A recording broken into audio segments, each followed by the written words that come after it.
So let's talk a little bit about OSL. We have a little bit of glow going on the belly here of Santa, right? You can see that. And there's probably still video. I'm hoping maybe Jen will pull. Here, Jen, pull like part of that. I feel like when we did the glow on the coals would be a good little brief video over for the YouTubes. But it was more about also painting the glow and the coal itself, right? Like, kind of like how you paint smoke. You got to do the brightness in the crevices where you normally do shadows. Stand your head upside down. OSL though is a thing that can get crazy or be very small detailing on a model, right? So I've got a couple of examples here where we've done all of them green and yellow, it seems. What else? I have a model that I use for the OSL class that I teach. Aha, here. Right. And so, a model like this is just something we use to show that it really is all about intensity of light, meaning how it translates on the model is intensity of color, and that value scale of that color as you approach and retreat from your light source. So the model shape is going to have everything to do with that, right? So this model, the orb is the glowy bit, right? And so how do you want to then project light? Well, you have to think in terms of the geometry of light. Light travels in rays. There are things that will bend light and refract it and things like that. But we tend to, when we're painting, we don't care about all that. We just want to talk about it in terms of being straight arrows, right? So let's zoom in here and talk in terms of like how this globe would throw light on this model, right? Well, you can just position your brush if you want to in a 2D sense and say, okay, well, this light would fall across all of these areas of the model that this brush would hit, right? So if you can trace a line directly from like the center point thing, it's hard to get the center point here because you can't pass through it, right? But you tilt the model like this and you can say, okay, this light ray goes from the center point of that globe and hits the model here, so paint that bright, right? It goes straight from the center point of this globe and can also 360 degrees come out and hit the top of her breasts here, but it can't hit her midriff underneath, so that would be dark. Maybe the ruffles poke out, you can see that it would hit, but only as far as here, and then anything over here it can't because the breast line blocks the light, right? So you start thinking in those terms. You're not going to sit there and do this every model, but you start thinking in those terms and you start painting your bright color towards this light source, right? And your brush stroke kind of, you can dry brush almost, right? You could take a larger well, let's see, what do we got here, right? So you could almost take a dry brush real quick and act like your starting point is the light source, this, crystal ball. And then you could just literally put a bright color on it and then hit the model like this. Because much like a ray of light, the brush bristles can't get to the underside of things if you're always coming from the direction of the light. So you can very quickly, to set it up, right, just drag a brush across the model from that area of the ball. And it's only going to hit where light can hit. You can do it on the backside too, right? You can come back here and you can do the same thing. And you could just very quickly do straight lines, right, and hold the model still, and wherever paint hits is the only place the light can hit because light isn't going to warp around the underside of a cloak, right, the same way the bristles won't. And so that can give you a good starting point. You can also use an airbrush to very quickly kind of do a spritz of white coming from the direction of the light source across the model and just, always have the airbrush pointing at the model from the center point of the globe here, or whatever, your fire torch, whatever it is, right? If you airbrush and you point it down here, and then you keep the airbrush fulcrum on the center point here, then you spray that way, and that's all you're going to hit. You spray down, and all you're going to hit, and you can use that and think.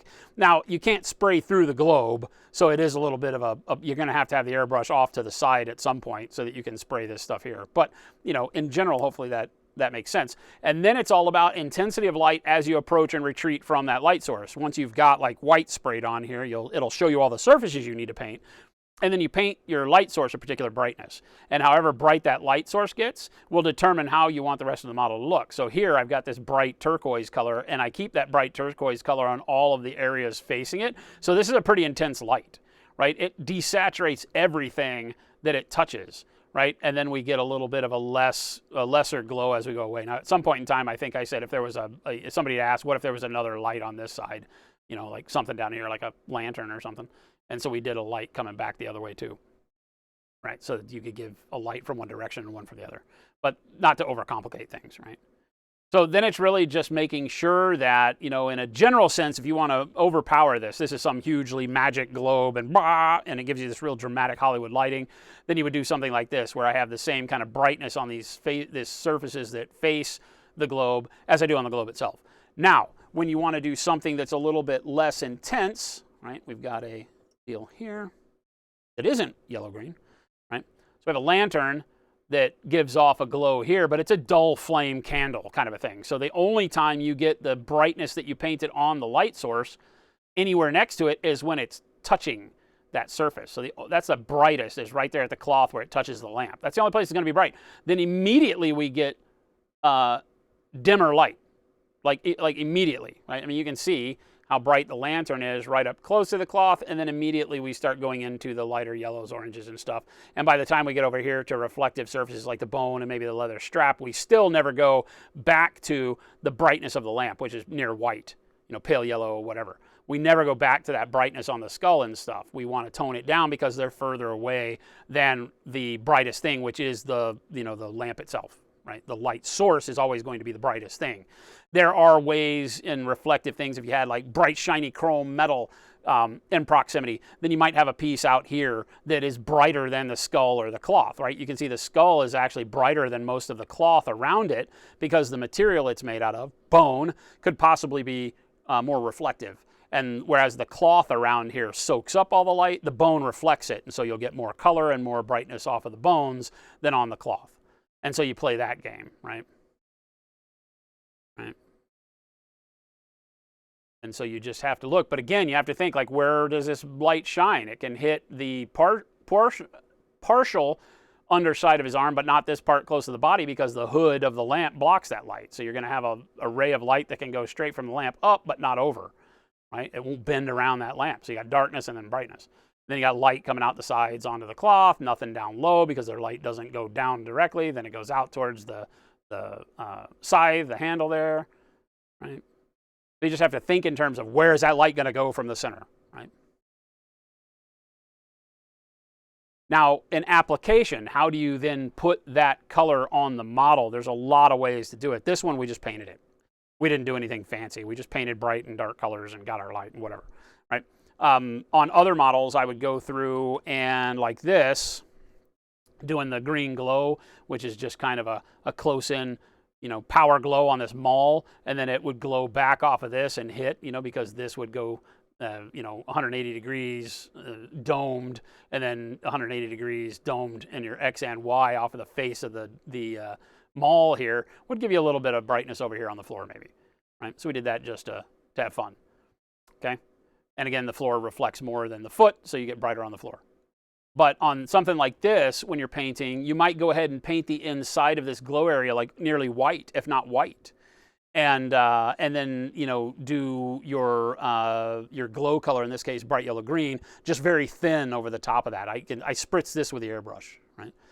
We just painted with a brush all of the details on the inside, the coils and things like that, and then took the airbrush with very thin bright yellow green, went and sprayed it on there, and it, because it's so thin, the white makes it brighter, and it gives you that glow. It fades out naturally over the grays and everything else. So that was super quick, right? I mean, that doesn't take any time at all. You just set up the glow with bright paint, and then hit it with the airbrush. Boop. But you can paint it all that way too, right? So you could just do this with a brush if you're not comfortable with an airbrush and getting close into the model and just doing a real quick spritz of green so that it's, you know, it's in a tight proximity where the light would glow. Because if you hold the airbrush back far, you know, like out here, then you're going to get a much bigger area of green that makes the light more intense, right? Remember that how far the light goes is also indicative of the intensity of the light. And so if this green hit his shoulder and face, then all of this would have to be brighter. Because right now it's very dull green, very close proximity to the power nodule or whatever it is. Right? Dojimo, thank you so much for the follow. Right? So if you want to throw green out, I see a lot of people do OSL and they'll have green like over here on this forearm. If the light is going to reach that far, then it's going to be much more intense as it gets closer to the light source. So it couldn't be this dull green over here and still be dull green over here. That's just not how light works, right? Not when you have the other light sources. If everything else was dark, then maybe we could pull that off, like if he was in a dungeon or something. But because we've already done this other brightness over on top of the carapace, this is having to fight with like daylight, right, in this case. Right? So you play with light. And so there's a lot to learn about the environment and how that light is affecting the environment, because a very dull candle can light up a bunch of things further away if there's no other light. Right? You could get, if this were a very dull green glow, but he was in complete darkness, then we would have dull green picking out all these pieces of his body over here. But because we have sunlight or some big room light or something like that washing it all out, that green's never going to make it because it's much lower intensity. The light up here just desaturates it and it doesn't exist anymore. The way that light blending works is it's all additive. So this light color is added to whatever the room color is. So by the time it travels over here, the brightness of the room color, it eliminates it. It's just not even there, right? So you have to think about those types of things, the science of light and how that, that not only the wave mechanics of how it travels and where it hits, but the intensity of distance. So you have to determine early how much and where you want to see it. Do you want to have things like green glow on the side of the face over here and the arm over here and up the shaft of the maul and on the floor more and things like that? If that's the idea you have in your head, then don't brighten the model as much. Keep the model very dark so that it makes sense why green would be over here. There's no other light to fight with that green glow. Right? Make sense? Yeah, environment, light, brainstorming, and science. Yeah, hopefully it makes sense. I try to talk about it in terms of just, not the, you got to go pick up a physics book in order to understand OSL, but the science of light is a huge thing, right? Light has those intensity steps. And so, right? You turn on, darken your house and turn on the light in a room. It's brightest under the light, and then the light travels out as far as it can, and it gets duller and duller and duller until eventually you hit dark again, right? And so think in terms of that. If you have a dimmer on that light, dim that light down. Right? This is a good practice to do. It sounds hokey, but like if you have a dimmer in your house, turn the light on at full and then dim it down and see how everything in proximity changes not only in color, but brightness as you dim the lamp down. How many things go dark at the periphery, right, before things close to the light. And then now as you start equating that to how you want your model to look, like, oh, I get it. I only want it to be bright, like right next to the sword glowing in his face, and I want that to be all bright and give me that real punch. But the other stuff, I don't want to be that color, maybe. And so you start thinking about it. Like stuff like this, we've just really went in with transparent white and sprayed transparent white around the mouth of the crevice and up the flames and all over. We painted the whole model, right, with this kind of turquoisey color and white down low, and then we went with the transparent white and sprayed it over the top of everything. And our transparent white is kind of like OSL in a bottle because it's so transparent that this is probably 3 or 4 layers of transparent white to get the edges to glow like that and to get the meatball to glow like that, right? Because this was painted this deep kind of rusty, literally like meatball color, reddy browns and stuff, all the way up here too. It wasn't any brighter up here. And then we just went, maybe it was a little bit, but we sprayed transparent white, like all around the top and then outwards, right? So you see it picked up like the underside of these flames, even though that's not, literally correct, but we just kind of sprayed it and got that brightness set up for where the flames look like the light emanates from where they touch the meatball, and then a glow around the outside, like kind of, irradiated.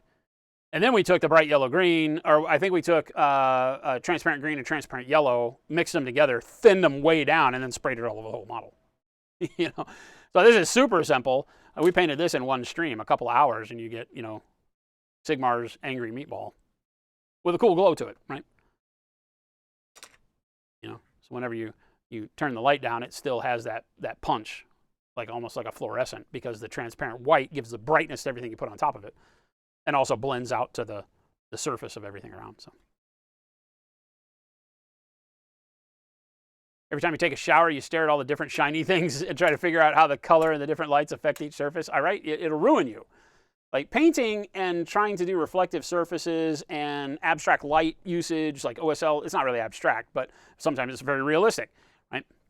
But things like OSL and all of that, you know, it really is all the same thought line, if you will. It's just specifics of the surface and the material you're trying to create, right? So, you know, we're painting OSL when we paint reflective surfaces, right? It's just that the lighting is being reflected off of this surface. The light's somewhere off in the distance. We're having to paint that light on this metal surface to give it the idea of the shine, the glow that it would have. The same way we do the sun hitting the red, and how do you highlight the shoulder and everything. It's all OSL. I mean, literally, it's all, everything we paint is OSL, technically. I know that doesn't really come across as, well, that's not true, because it's not, but you get what I'm saying, right? Any light is a source of lighting. Duh. And so when you paint, you know, just highlight up top, shadow down below, that's OSL just from the roof lamps or the sun or whatever, right? So you're just taking that concept that you've applied to your whole model your whole life when you've been painting, hopefully, right? You got light and shadow. That's OSL. Now you're just taking it and constricting it to some specific part of the model, like the coals in the belly, right? So now if the light source is plucked out of the sky and thrown somewhere in frame on the model, where would it shine? Where would it be brightest? Where would it be darkest? That's it. Cut it all down to the simplest level, and that's what it is. And then, like I said, just think about how if it's a ball, it can do 360 degrees X, Y, and Z around the thing, and so how does that affect your model?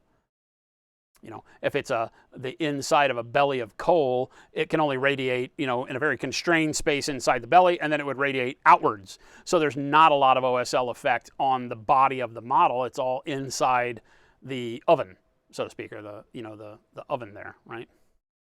And then we get a little bit of edge lighting on the outside as that light comes out and hits dents and dings in the edge. We put a little bit of orange there just for poops and giggles, right? So that we really get the effect across, that glow. But it wouldn't obviously like hit his beard or his arm or anything like that, really. You know, maybe a little bit of glow on the arm, but we're doing it very dull. You know, we'd have to look and see, yeah, the light might be able to squeak out of there and hit a little bit down here on his arm that we could do. Right, and on the back side of the lid, right, for his belly will have OSL on it. So we'll have to paint that glow across the back side of the lid, which is why I busted it off so I could do that. But again, it's all contextual. It's all just what kind of a light are you trying to create, what proximity of all the other parts of the model to that light.